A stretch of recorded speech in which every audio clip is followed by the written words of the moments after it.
Hi folks, welcome back to the CozumelMan channel. This is episode 4. So in the earlier episodes we covered the actual move from Canada and some of the logistics that went into it. I thought today that I would cover what's probably for many people one of the most important decisions they would have to make if they came to live on the island, and that's, how do I get around? See, we don't have a bus service here that you can just, we have the tuk-tuk, and we have Uber, we have taxis. But getting around the island, there's really only 2 ways that the average, ordinary man in the street, woman in the street would use. And that is, number 1, bike, moped, scooter, motorbike, any of the variations of that. Or, number 2, a car. So the choice is really, how do I see myself getting around the island in the long term? What vehicle gives me the greatest freedom, the greatest flexibility, and the easiest way of navigating around, across, down, into town, and right around the island along the seaboard? So clearly, I'm going to share with you what we finally decided. And when we got here, the first thing that we did was to try and rent a car. And then we looked at the prices, and they were way, way too high. So then we looked at renting a scooter. Now, something that you may not know and that will help you to understand this, both Janine and myself were bikers for many years in our youth. We were quite comfortable to rent what turned out to be a scooter. Everyone knows that there are certain hazards, and you're much more vulnerable, more likely to come off second best in a crash. But of course, driven carefully, a bike gives you many, many freedoms. So let's take a look at advantages of using a bike to get around the island, the advantages of using a car, and then I'll tell you what we ended up deciding and what we chose. I discovered a really interesting, what I would term, driver etiquette here on the island. Firstly, the people are amazingly patient. So if you're coming into an intersection or you're coming across a road with 2 directions, so it's a dual lane road where on one lane the cars are going that way, and then there's an island, and then cars go the other way. There's very, very seldom an opportunity to go right across both lanes and get into the lane that you want. So what people do is they move across the first lane when it's free to do so, and then they sit in the middle of the road. And then the minute that the second lane becomes free, they will dash in and grab a place.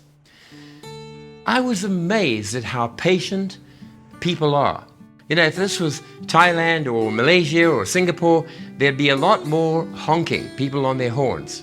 It doesn't happen here, very seldom. If people think that you're sleeping, they might honk from behind just to get you moving. But generally speaking, people don't sit on their horns. They're patient and they wait. And we loved that when we began driving, because even though we might make mistakes and we're driving through an area that we don't know and we're a little slow, people did not get impatient or sit on their horns with us.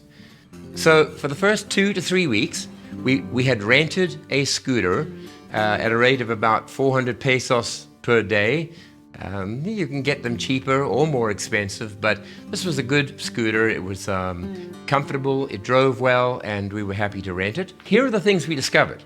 You are very vulnerable, not just to other drivers that come shooting across a crossroad, and it's not always very clear who has the right of way. Generally, you'll see a sign that says alto or stop, and then you have to stop. But sometimes both directions are unsignposted, or the signposts have long disappeared, and you've just got to watch out. You've got to be careful. So we found that we had to be extremely cautious when you approach any intersection, and you had to make sure that the other people knew they had to stop, or that if you had to stop, you made sure you did. The second danger when you're driving a bike comes from the surface of the road itself. Many of them have potholes, some of them have manhole covers that drop 2 inches, and your bike just hits that and you can feel the suspension. Sometimes when it rains and there's a heavy downpour, the streets are literally underwater. Well, this is a common thing here in Mexico. You're driving along, everything's good. Black cloud comes over, rain buckets down. And as you can see, overflow all over. The streets are flooded. This is within maybe 20 minutes. And in another 10 minutes, this will be gone and the flooding will have abated.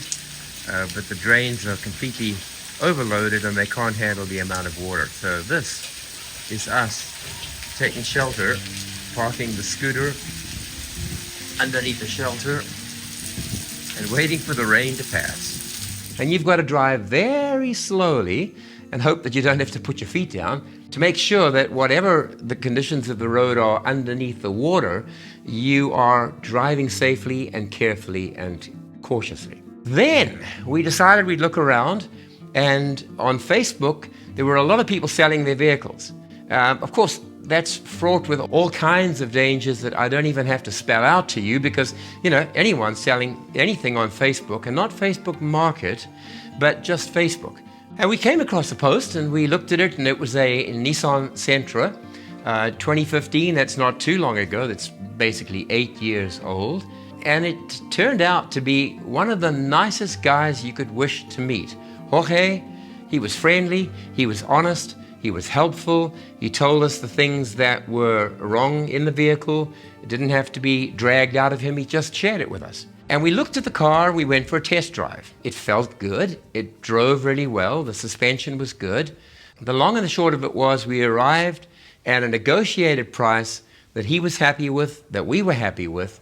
And then followed several days of waiting for the funds to come from our Canadian account and to hit his account. It took 2 transfers until we'd paid the full amount. In fact, the second amount had not yet come through, but he was happy to go with us to register the car in our name and to get all the paperwork done so that we would be sure that there weren't any hidden costs waiting around the corner. If he sold it to us and then disappeared, what would happen? He was with us every step of the way. He was fantastic. He helped to translate, he helped us to get the right papers done, and ultimately we went to the vehicle registration office 2 days in a row and finally got it done. They had to verify the VIN and they came out to check the car, and ultimately on the morning of the second visit to the registration office, the funds came through into his account.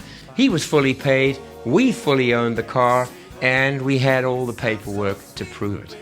So we are now the proud owners of a 2015 Nissan Sentra. And for those of you who know that I've run the Tesla Model 3 Man channel for the last 5.5 years. And now we've gone back to a gasoline-powered car. I spent 90 Canadian dollars this morning filling the tank. Gas is not cheap here on the island. I cannot wait for the day that we can get the new Tesla Model 2 or Model Q or whatever Elon decides to call it, because when that happens, we can say goodbye to gas prices. I swore I would never be going back to a gasoline car. Still, there isn't a choice.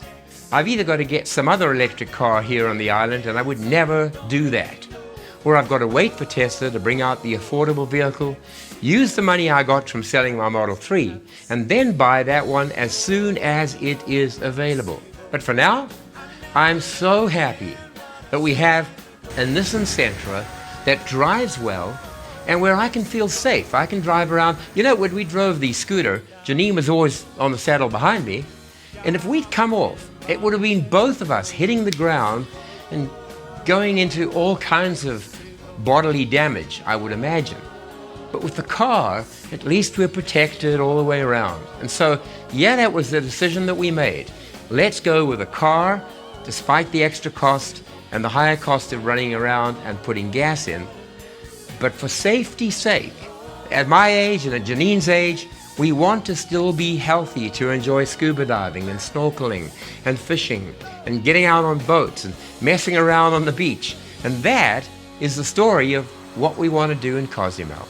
In the next episode, I'm going to take you around the island and just show you the scope of the attractions and the scope of what the island consists of, so that you can get a visual picture of not just one beach on the island, but the island in its entirety. Thanks for watching the 4th episode right to the end. I hope you did. Cheers for now. We'll see you next time.